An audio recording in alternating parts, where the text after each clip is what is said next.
Man. Everyone, welcome to the February 8th, 2024 Board of Selectmen's meeting. This meeting is being conducted following guidance issued by the Commonwealth of Massachusetts on open meeting law, which allows us this meeting to be held remotely. As all of you are keenly aware, you may access the meeting utilizing the Zoom video conferencing technology. The link to the meeting is on the town website. There is also a telephone number for those who wish to participate or connect via phone. In addition to that, for those that do not wish to participate in the meeting but only watch the meeting, you can do so as the meeting is live streaming on Facebook. So before I begin, I would like to take a roll call vote of the Board of Selectmen. I am Robin Hunter, Chair, and I am present. John Jeffries, present. Also with us this evening are Michael Blanchard, the town administrator, Chris Costello, the assistant town administrator, Carl Valente, who is our acting finance director. Did I get that right? Okay. Kyle Benoit, who is our treasurer. And also, last but not least, Dave Havlin, our assistant moderator. And this evening, first, I guess I need to ask if there are any citizens' comments. There being none, I am going to move to the highlight, actually, of this evening's meeting. I am extremely pleased to introduce the town to Joe Vinci. Joe is our new police chief. He started the last week in January, right, Joe? That's correct, yes. He comes to us from Westwood. I unfortunately missed what I understand was a wonderful pinning ceremony of the new chief. We are very excited to have him here and thought it would be a great opportunity for him to introduce himself to the community. So I'm going to turn it over to you, Joe. Sure. Well, thank you everybody for having me. So I'm honored to be here and to be the new chief for the town of Dover. So I can just give a little bit about myself and, you know, where I want to take the Dover Police Department. So I worked in Westwood for almost 18 years. You know, started my career there, was there the whole time until I just made this move. So I had the opportunity to work with some great people there. And when this opportunity came up, I thought, you know, if there's ever a job, this is the one that I'm going to throw my hat in the ring. So went through the process and was fortunate enough to get hired. But I grew up in Westwood. I still live in Westwood. I have one boy at the high school. My oldest is already enrolled in college, so we're adjusting to life as a partial empty nester with one empty bedroom. So, but that's been good. And, you know, I'm just excited to be at Dover and to lead the group of Dover officers at the department. It's a great group, as has been evident in my first 9 days. They've been great to work with already. They've been very welcoming to me, and I look forward to, you know, accomplishing some goals and moving the department forward as the chief. And like I said, I'm just honored to be here and really excited to be in town and to get started and just get to work. So. And as I said, we are thrilled to have you and look forward to seeing, you know, where you take the department. And hopefully in a few months you can come back and, you know, give us an update. Sure. You don't even have to accomplish a lot, but just let us know how things are going. You know. Absolutely. I would love to do that. Yeah. Anytime you guys are willing to have me, I will be here. So. Okay. That sounds wonderful. John, do you have anything you'd like Robin, to I just quickly will add that it was a real pleasure meeting your family. Joe, was your dad was just, he is a gem. I asked your wife if she, when you brought Joey to to Notre Dame if she cried from South Bend all the way back to Massachusetts. Yeah. How did she answer that? I think it was probably the affirmative, wasn't it? She, Yeah. she said it took 2 days to Yeah. get over the whole process. But I said, don't worry, he's your first. It will, that will pass. So she's going through a lot this month. Mhm. That's for sure. So I said, we'll be extra careful to be nice to you and make sure that it all goes really, really easy the first month. But it's great to meet your family. It was a pleasure to meet your dad, your brother. I just shared with everybody how he did the pinnings through your entire career. It was a real testament to you, Chief, and everything that you did in Westwood. Robin, when Chris and I were just giving our opening remarks, I'm sorry, when Michael and I were giving our opening remarks, the room was completely filled, and all the chairs were filled, and every member of our department that was off was there, and every sector, every group from Westwood had an officer there. So the back of the room was entirely filled with police officers. And I thought, well, if anything bad happens, I know where everybody is. So Well, you were thinking Dover is as safe as it's ever going to be at this moment. exactly. I believe someone said it was a good day to rob a bank in Westwood. Yeah, I was really humbled by the turnout at that from, former colleagues.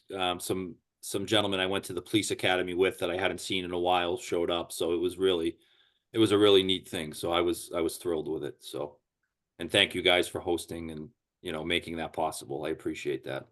And again, my apologies for not being in attendance. Understood. No problem at all. All right, well, thank you. You may stay on the meeting. We will not take it personally if you leave. Most people do, but Okay. it's up to you. You Yeah, can go enjoy dinner. Well, thank you all. Great All seeing right. everybody. Look forward to getting to work with you all going forward and to just start doing some great things in Dover. So thank you all. Have a great night. Yeah, sounds good. Thank you. Bye-bye. Bye-bye. The next item of business is the ambulant rate discussion. And Kyle, I believe you're going to present this evening. Yes, ma'am. And thank you Good for evening. your attendance at the meeting. It's good to see you. It's good to see you guys again. It's been a while since I've done one of Right. these, so I apologize if I'm a little nervous again. So it's been a while. Oh, don't be anyways, nervous. I try not to be. Environment. You get used to it after a while. Kyle. I should show up more often, I feel like. Right. If you like, we can have you do something once a month. I'll be in with Chris. Chris and I can be buddies, and we'll show up every time. So. Right. Okay. Anyways, as far as this agenda item is concerned, we're going to be talking about the ambulance rates and discussion as far as what the recommended increase is going to be. For this one, I'm going to share my screen just for a PowerPoint. I apologize for any delays. There's been some technical difficulties using the old laptop.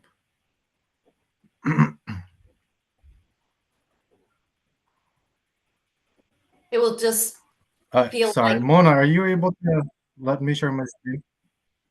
I think it's Chris. Hang on one second. Oh, Chris, sorry. I think you should be good, Kyle. Okay.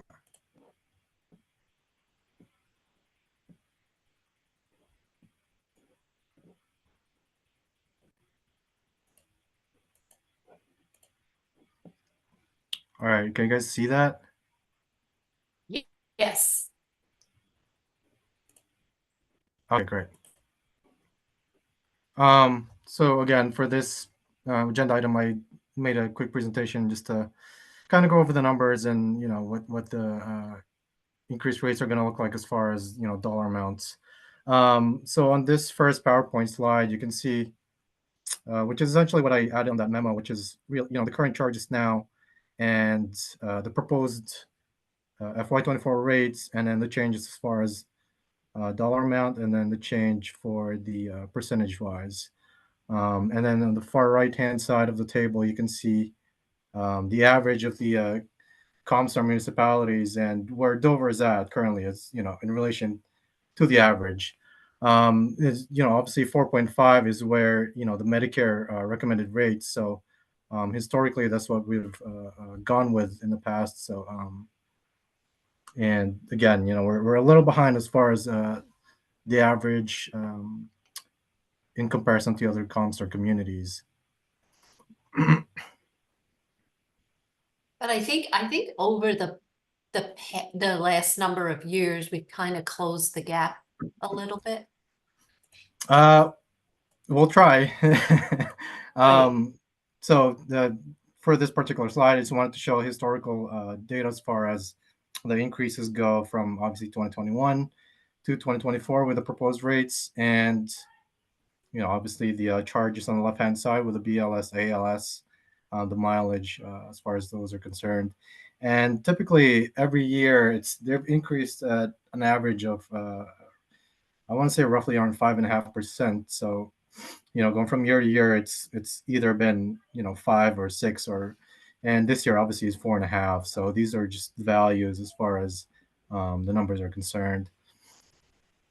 And then for the next slide,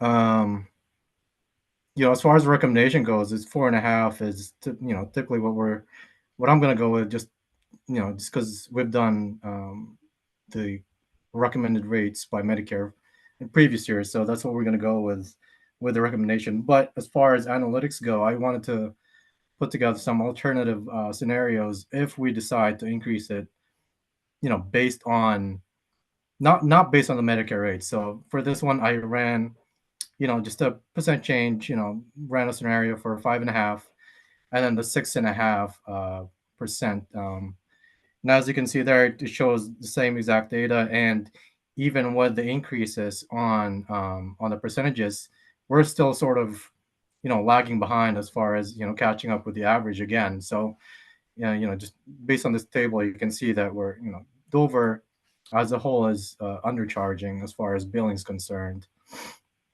And out of curiosity, I was curious to see what percentage we'd have to charge to kind of catch up with the averages, and that turned out to be roughly around 12%.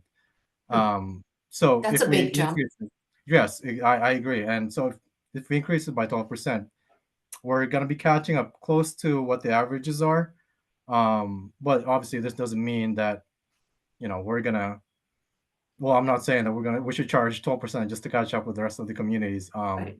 I think I just wanted to present this just on the flip side of the coin. If 4.5 is what's it going to look like if we charge over the 4.5? And obviously, we're catching up a little bit as far as in comparison to the other communities.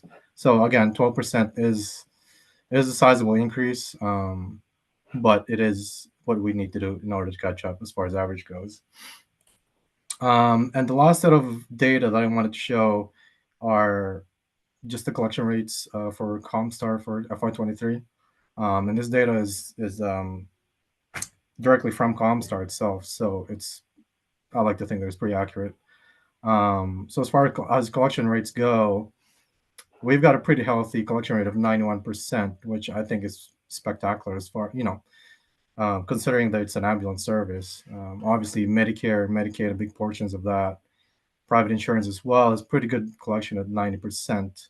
And sort of what's going to drag down the average there is the self-pay. Self-pay includes folks that are obviously uninsured and folks that, they still haven't paid their out-of-pocket. So that includes the folks that are under self-pay. Collection rate for that one is just 30%. So you look at the grand total, 84. That's a really good rate, and I got the sense that this is really good collection rates for Comstar compared to other communities and things like that.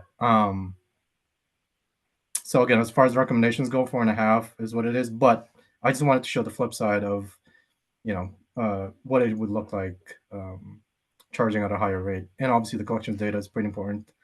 As far as the variables go that go into the collection, obviously that it's the individual's ability to pay. So obviously, Medicare and Medicaid, those are going to be a big part, and then obviously the pays is going to be a little bit lower than that. So. That's it as far as the presentation goes. Yeah,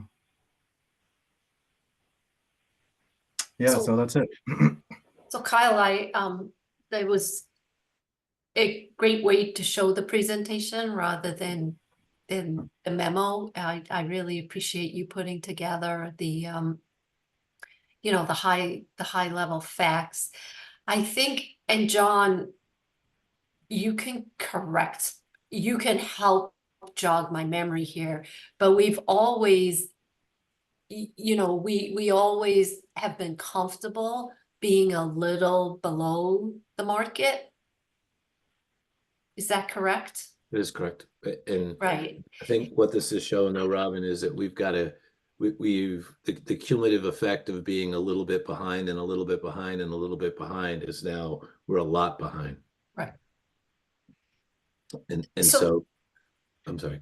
Right. No, I agree with you. I was just going to have a comment. You know, what was interesting to me, that Southern Maine, the increase was 5.2%.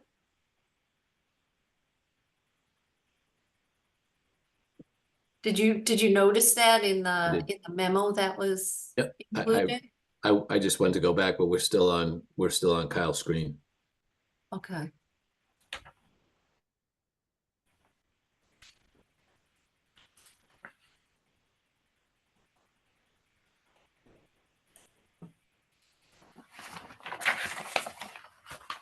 So Kyle, that was one of my questions. Do you know, and you may not know, and that's perfectly fine. Do you know why there's a variation in the Medicare rates? Either you or Carl?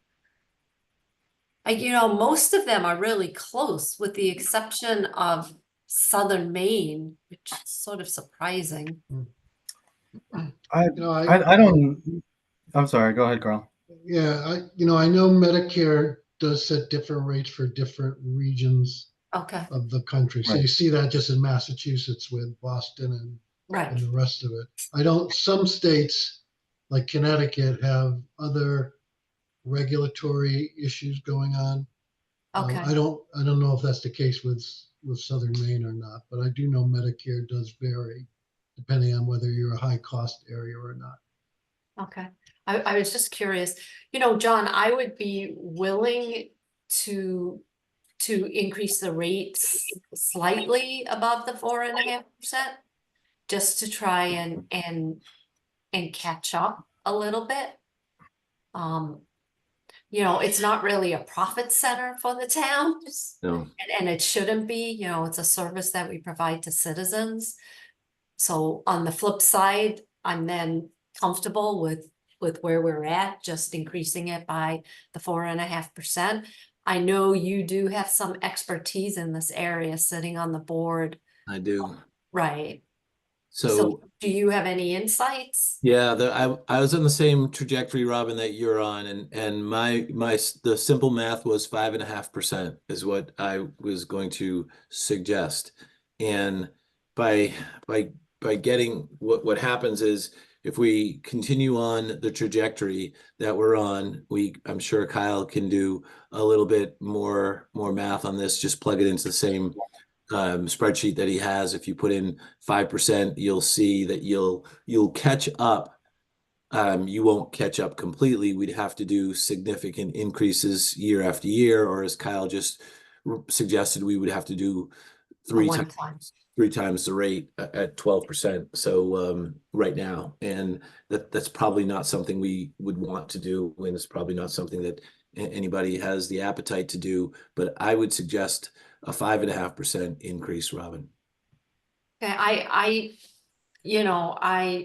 think your observation that we keep falling behind, I see that too. And, you know, we're not trying to make this a profit center. We just want to make sure that we're somewhere in the ballpark of the market. We're still below market. So I would support an increase of 5.5%. So I can move to increase the current ambulance rates by 5.5% for 2024. Seconded. All in favor? Aye, Robin Hunter. Aye, John Jeffries. Thank you, Kyle. Excuse me. Thank you, guys. All right. The next item of business is a vote regarding the conservation restriction on land at Strawberry Hill. It's assessor's parcel 7-26-B. And I guess at the November 29th meeting of Concom, they voted to approve and accept the Dover Land Trust conservation restriction on 11.75 acres of land on Strawberry Hill. And it's the parcel again, 7-26-B. And the Conservation Commission is recommending that the selectmen approve the grant of the conservation restriction. As always, I mean, I believe we really appreciate the work of the Dover Land Trust. This is a very nice parcel of land. I believe it's the Blake, it's close, it is the Blake Fields and Woodlands. Is that correct, Mike? Let me just check that. Yes, that's correct. And it does have proximity to existing conservation land and trails. So again, you know, it gives the public additional access to some of the open space. So I am clearly in favor of accepting this conservation restriction and appreciate the work of the Dover Land Trust and the Conservation Commission to continue to conserve land. They, you know, as we all know, open space is really important to the town of Dover. So John, do you have any comments? No, I have none. Just thank everybody for their work. And this is, I've ridden, walked on that spot on the land. The access into Nonet and into Hale is spectacular. There's a really well marked trail that goes essentially along the blue. If you can scroll down to the map that's got in my screen, the pink highlights the blue or the green outline of the Blake property, and then the white piece that's protected. It's just a beautiful property, and as you'll see, and I'm sure DA can expand to, it goes, the access is spectacular right into the properties. Right, and you know, there was a tremendous amount of work to actually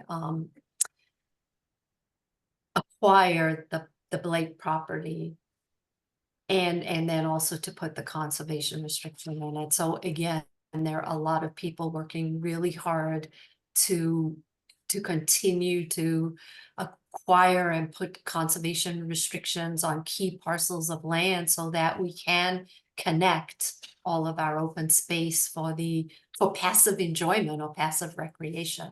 So it's very much appreciated.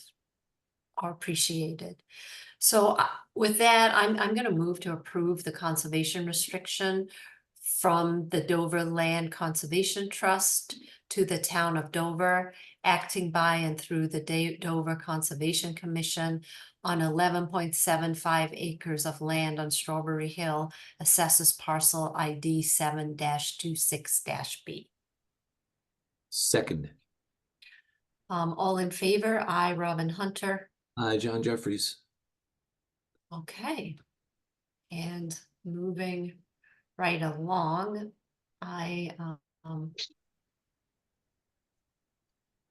to the next item on the agenda, and somehow I lost my agenda. Oh, here it is. So we are now going to, oh, wow, we're moving along really fast. The Board of Selectmen updates. So I will start. I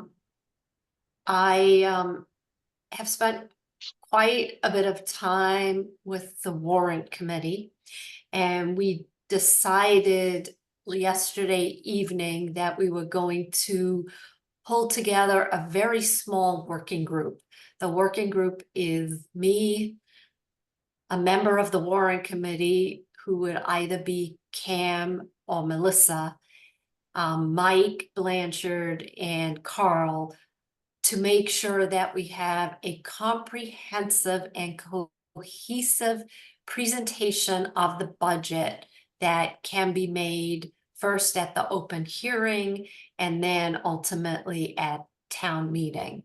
So Mike, Carl, and I met today to brainstorm on the budget presentation or what we wanted to see. We were basically leveraging a lot of the work that was done to the presentation that Mike made to the warrant committee. That was a really good presentation, high level. We do have to pull out some of the drivers for the cost increase, but our goal is to bring everything together and try to have something that we can share with you, John, at a Board of Selectmen's meeting, maybe in the next couple of weeks. You know, it's just really important for us to be able to present simply the budget and the cost drivers and the offsets to those cost drivers. You know, I said at the warrant committee, this is where I'm going to miss Bob Springett, because he had the ability, he would constantly say, Robin, keep it simple. So, you know, I said I was gonna channel my Bob Springett by trying to keep, you know, things simple. And you know, I think if we all have the same mission, which is we really need to be able to articulate at a high level what's driving the increases in the budget, how we're utilizing our cash reserves, how those are helping offset a larger increase in the tax rate. It's complicated, but I think there is a way to present this simply. So if we start now, by the time we get to the open hearing, I think we'll be in a much better place than we are. I was also really pleased, Dave, I know you were on the committee that put together guidelines for citizen-sponsored warrant articles. And so both citizen-sponsored warrant articles made a presentation to the warrant committee, and there's work last night, there's work that needs to get done. So the warrant committee assigned liaisons to each citizen petition, and they're going to work really closely, making sure that they have all the appropriate information and that they can articulate what they're asking for. And, So I think all the various boards' timelines. That's the other key. Right. So, you know, I was pleased to see that this wasn't just a policy on a piece of paper, but actually everybody is taking it seriously. The one item that there is a lot of confusion around, and that is the Park and Rec's rail trail warrant article. And Warrant was very confused. You know, the question is, what is Park and Rec trying to achieve? Because there is a lot of misinformation. You know, somebody at Warrant said, my understanding is they're going to ask the town to enter into a lease agreement. And I said, if the town enters into a lease agreement, we're committing to build the rail trail. And we don't know how much that's going to cost. And we haven't gotten funding approved. So we really need to. So I was going to reach out to Chris Boland and just talk to him about Park and Rec really refining what they're asking for, because there is a lot of misinformation, and it's still, I can see this still as an emotionally charged issue for the town. So we really need to understand what is the ask at town meeting. So again, we have 5 weeks to get to the open hearing, but then after the open hearing, there's still, you think you have time, but you don't have that much time. So I would really like to start working on refining a lot of the messaging, with the idea that when we get to open hearing, we have a majority of the messaging already in place, but we're going to need to refine it. So, and I know, Chris, we had talked about, and you already put this in the newsletter, that there is going to be a link to all the warrant articles. So if we could maybe put a list up there of what they are and who sponsors there, and start populating it with information, that would be great. And I know we talked about doing like a couple of special digital newsletters around town meeting once we have more information. The other thing that I need to go back and address, because it has fallen in the wayside, is the housing task force. We moved very quickly, and then we came to a little bit of a standstill, primarily my problem. So we do need to go back and finalize our checklists, because I think that is really important that we do that. We now know that Mass Housing has approved the Tisdale 2 or Red Robin 2 development. So we need to really, as a town, understand the process and make sure that we have all our ducks in a row, because there are valid concerns surrounding that development.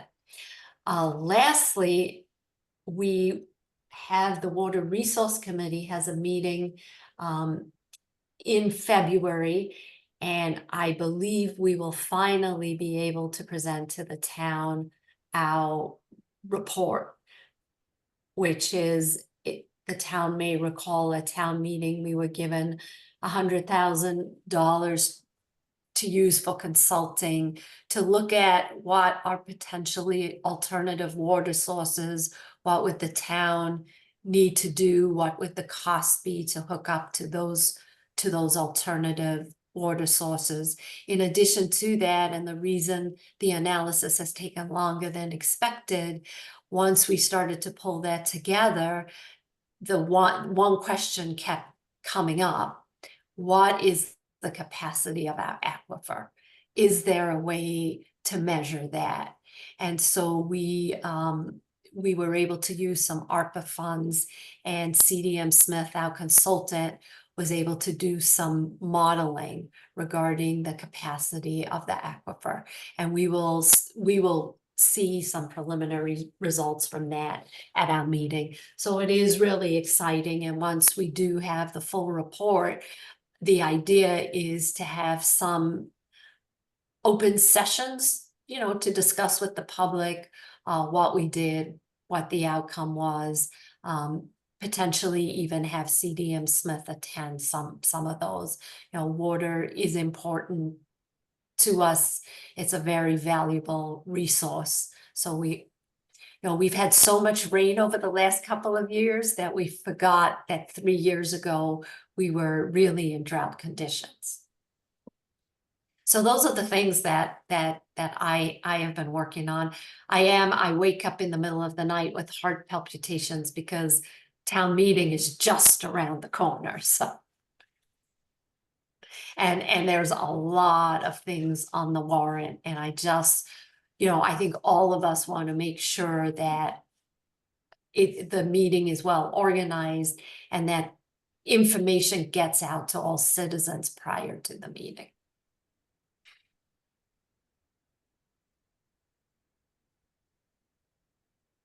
John, would you like to provide some of your updates? Yes, absolutely. Just wanted to make sure you were done. Thank you very much. So, Robin, a couple of quick things before we get into the Town Financial Investment Working Group. I just want to cover open space meeting last night with the focus being on Hale, the CR.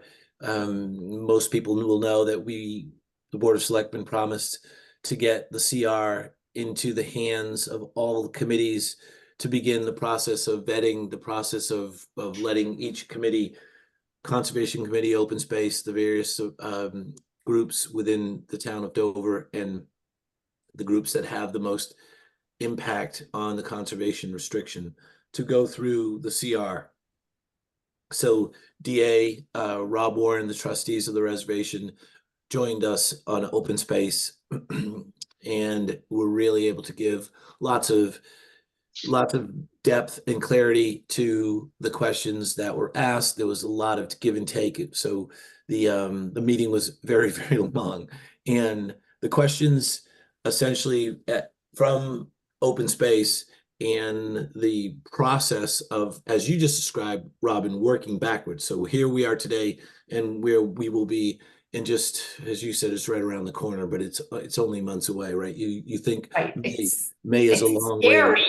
May is not a long way away. May is going to be here before you know it. So And there's a lot of work to do. there's a lot of work to do. So the questions, Robin, no surprise, the questions from everybody on the call, which was quite a few people within open space, and as I said, DA, Rob, the folks who've put on a lot of time, energy, and effort into this, as well as our team, Michael, with our town council, were part of the call. So they focused on what I will begin with the 3 W's: Westwood, why is Westwood not a part of it?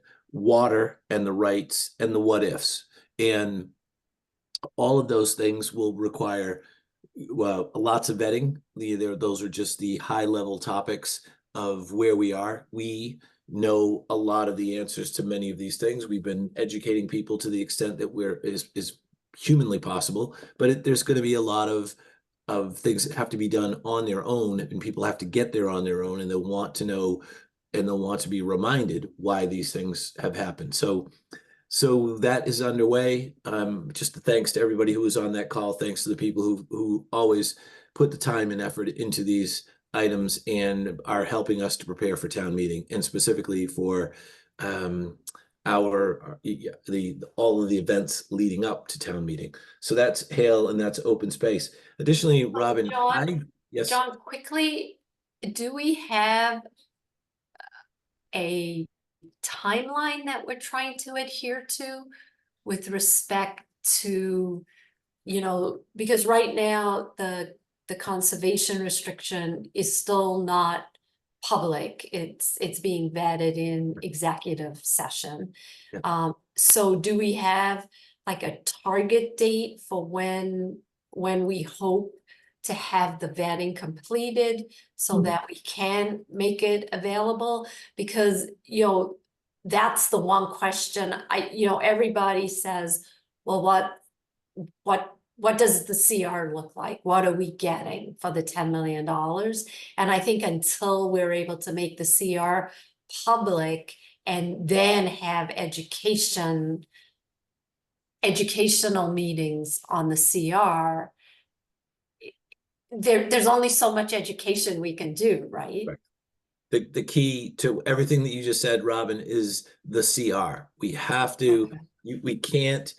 we can't work backwards until Right. we have the CR. And we, the collective, most of the people who are on the call this evening are in agreement on the CR. It would be pointless, right? If we picked a date and we said, we're going to have the second town meeting, or the meeting, the focus town meeting on Hale, and pick a date, June 6th, right? That's just an arbitrary date.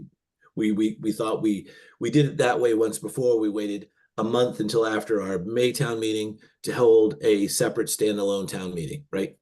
So Thought about that. that's how we've done it in the past. If we did that tonight, or if we did that last night, or if we did that last month, or if we did that in 2 weeks, and we didn't have consensus, and if we didn't have the consensus built around the CR, it would be literally a waste of time. It would be a waste of everybody's time, Right. because we have to get that document and we have to get it in place. So in parallel to this, Robin, today at 1 o'clock, I joined a Zoom call webinar that Hale has been putting out. So the trustees from Hale, together with Eric Arnold, together with the group surrounding the search committees for Hale, have made available the state of, sort of a state of a union address of Hale, where they are, what they're doing. Very well done. Takes about a half hour. This is the third one. Today was the third one they're doing. Tonight, as we are speaking right now live, they are having a fourth one. So we are trying very, very hard to stay on track to what Hale is also trying to do. They are moving heaven and earth to be able to do the process that they've committed to, that their trustees have committed to. We are trying to comply with all of those things. So the communication that Chris Dwelly and I started, and we, the Board of Selectmen, Robin, started years ago, and then through Michael and Michael's team, he continued, have been outstanding. There's been lots of open communication. We've kept each other informed at every turn. So we really have to give credit to Hale. We have to give credit to Michael, to Chris, to our team, to have done all the things right to get to this point, because it hasn't been easy. So we're going to keep that open channel. We're going to keep the lines of communication constantly open and let each other know, because as Eric Arnold said in his conversation with the state of Hale today, you have to be flexible. So you have to go into this with the mindset of we all want to get to yes, it has to be done correctly. So long-winded way of answering your question, Robin, but the answer is yes. We are mindful. We want to be on the same track. We just cannot commit to something we don't know yet. Make sense? So critical path is getting all the input on the CR, and then, okay. And that makes, I'm in complete agreement, because the way I look at this is we have one bite at the apple. So we want to make sure that all concerns are addressed to the best of our ability. At the end of the day, what the town needs to recognize was this was a negotiation. And in a negotiation, you don't get everything you want, but that's how you reach an agreement. Michael, did you want to add something? Yeah, so we'll talk obviously a little more in executive session, but the last piece of it is, we reached a point with Hale where everyone was comfortable with the draft CR document going to our boards and committees. Right. Having met with them this week and next, we're collecting feedback, some of which we then next week is our last meeting with the planning board. We then will have to go back to Hale and do some further negotiation based on the comments and feedback we received. Right. So some of the timeline will be dictated by that process. Yeah. But in an ideal world, we originally kind of mapped out starting some release and public information sessions even by the end of this month, beginning of March. But again, it'll just be dictated on what we go back to the negotiation table with after these executive sessions are complete. Right. Yeah, and there are items, I thought, Robin, that were well spelled out by our legal team. There were things that they left out that I would have liked them to gone a lot deeper on. And I'm sure that there's reasons for that, as Michael just alluded to, and as you just Right. alluded to, it's a negotiation process. And Right. open space and planning and zoning have asked specifically about rights and water rights, and what Carol Lisbon and I, through many conversations, have called a Plan B. If we don't get what we're looking for, how do we address those? I've been very mindful and aware of that. We really do want to come up with a solid plan and a Plan B, because we all know that, as we've just described now a couple different ways, this is negotiation. You don't get everything you want.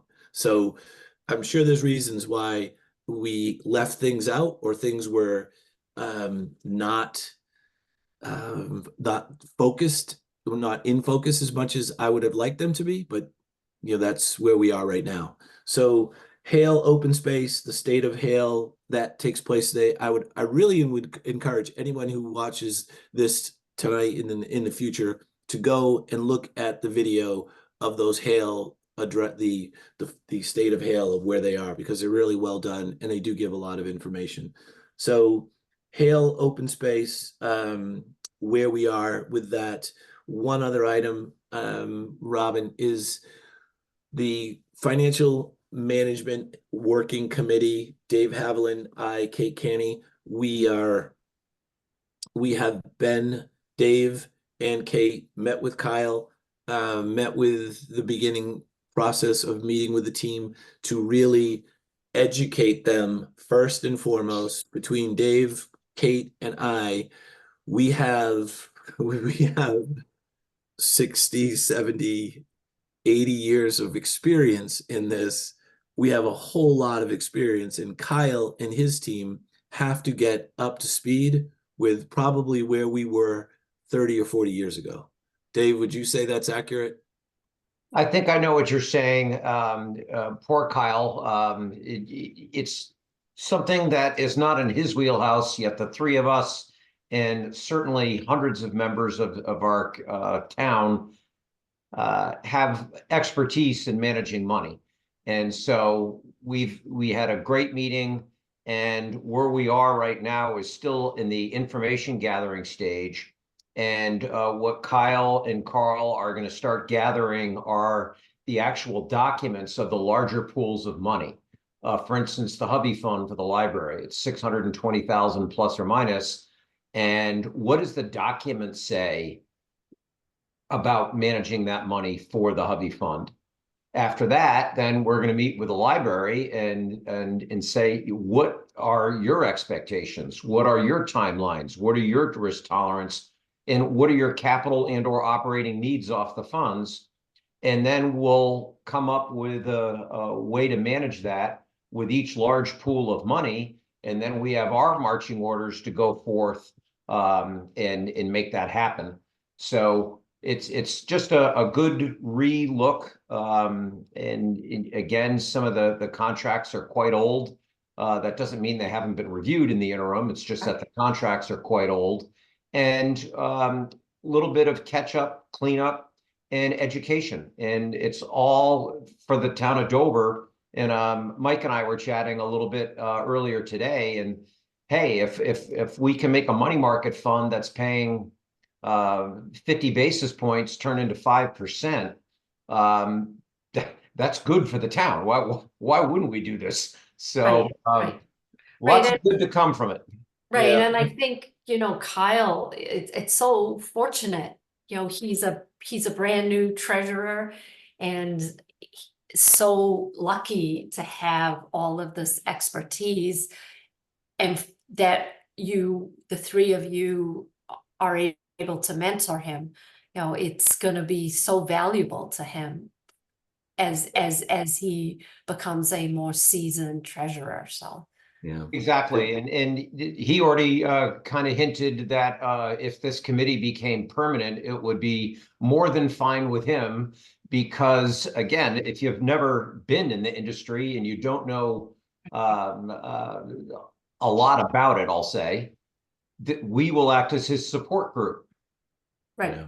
Advisors, right? Yeah, we're trying, Robin, to understand what we can unbundle There's many things that have slipped into a catch-all, if you will, through the town. It's a function of municipal finance where things just happen automatically that are left to their own devices.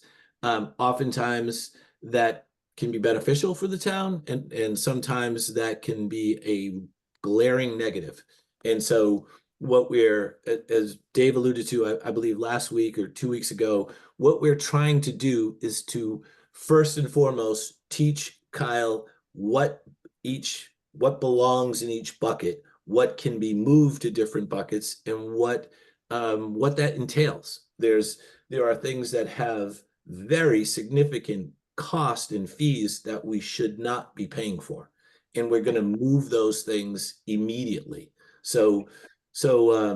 And that's, that's just a Kyle learning curve. So we're going to address that, and Dave and Kate are going to be extraordinarily helpful on this. So Right.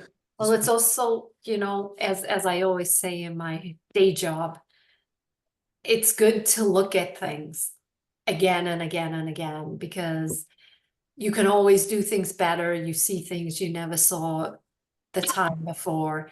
And, for those citizens listening to this call, there's no need to be alarmed. Mass General Law is very specific on what you can do. And this is more of a housekeeping exercise and making sure that we're not paying too much in fees for what we're really getting. So I look forward to, periodic reports.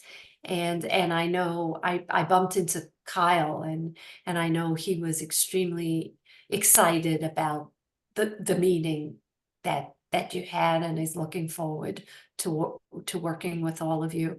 I have 2 quick additional updates, and then I'll turn it over to Mike because we're running a little behind schedule.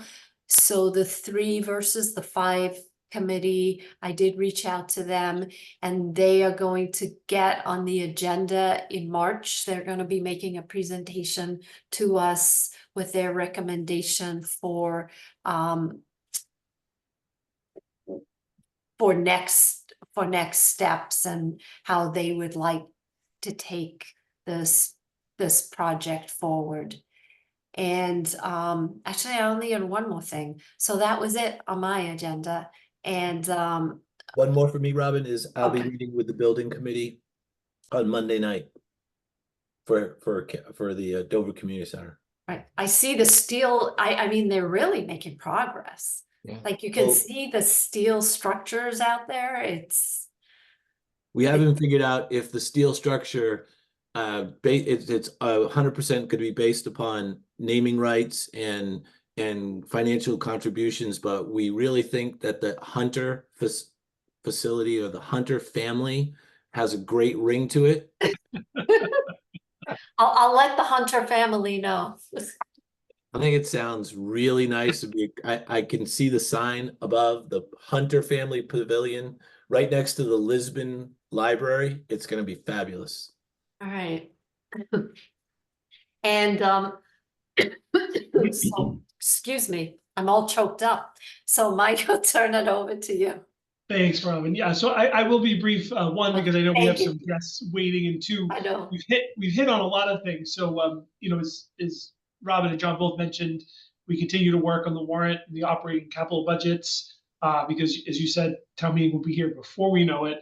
I did attend the warrant committee meeting last week, and as Robin mentioned, we're strategizing on a presentation for open hearing. Again, we'll be talking about Hale some more in executive session. It's been a whirlwind. We've I think as of next week, we have another meeting of our working group.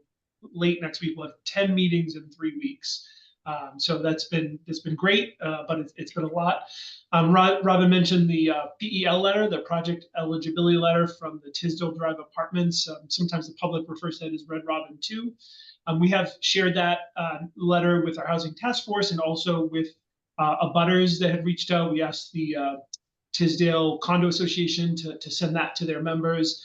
And the key piece is, if the public is watching at this point, there really is no further action. The next step is on the developer to file a comprehensive permit application with the Zoning Board of Appeals. And then at that point, there is a public hearing process that not only boards, committees, and departments participate, but the public at large, including the funders. So, that can take some time. It's not something that'll happen tomorrow. It's a pretty comprehensive package they have to put together, but we will keep the public updated, as that moves forward. We've already talked about Chief Incy, but that was a real honor to kind of MC that swearing in and pinning ceremony. Another chief, our fire chief, that's with mixed emotions, that he informed us that he's going to be retiring as of April 1st after 40 years of service to the Dover Fire Department. I've only worked with Paul for a real short time, but he's just been a real great asset to me in my onboarding. He's been just so dedicated. It's such a unique environment. It's the first time I've ever worked with a call department, and there's so many unique challenges there that he's handled very well. So, we're happy for him, but sad for us. And I have talked with the Board of Fire Engineers and offered them any assistance that we could provide during this transition. And then lastly, just related to the fire engineers, Ford Spalding's last meeting was this Monday. I popped over just to wish him well. He was first appointed in 1992. So it's a tough loss Wow. for the Board of Fire Engineers, the community center, and just the town as a whole. So, we wish him well. Thank him for all he did for Dover. Right. And I believe Ford was a firefighter prior to being on the Board of Fire Engineers, Okay. but I could be wrong. Dave, do you know if I'm lying, if I'm making stuff up? Sorry, I don't know one way or the other. Okay. So, Robin, it sounds good. I'm gonna go with it. I'll go with it. yeah, I'm pretty sure he was. He lives in Westwood now. It's, I mean, as Ford said, he's not going far and his grandkids are still here and we will be seeing him. So it's farewell, not goodbye. And we all have his cell number, so you can still meet him for breakfast. But he did so much for the town, really. It was always a pleasure working with him, and he was so passionate about Minuteman and passionate about the community center and whole slew of other things. So as a town, we're very fortunate to have Ford and people like him who really enjoy devoting their time and giving back to the town. So the last item that we have here is the consent agenda. And the consent agenda is to approve a letter of support for the Trout Brook Culvert Replacement Grant and to approve the March 2nd and March 16th Board of Selectmen open meeting minutes. So what I will do is I will move to approve the consent agenda as presented. Seconded. All in favor, I, Robin Hunter. Hi, John Jeffries. Okay, and so now what I will do is I will make a motion and I move that the board enter into executive session, not to return to open session, to consider the purchase, exchange, lease, or value of real property and prepare for strategy sessions in preparation for negotiations with non-union personnel.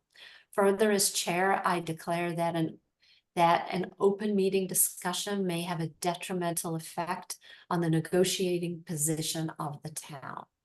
And I will now take a roll call vote. So what we're going to do here is we're going to adjourn this meeting, go into executive session, not to return to open session. I, Robin Hunter. Hi, John Jeffries. Okay. Thank you everyone. all Good night. Have very a much. wonderful night. Okay.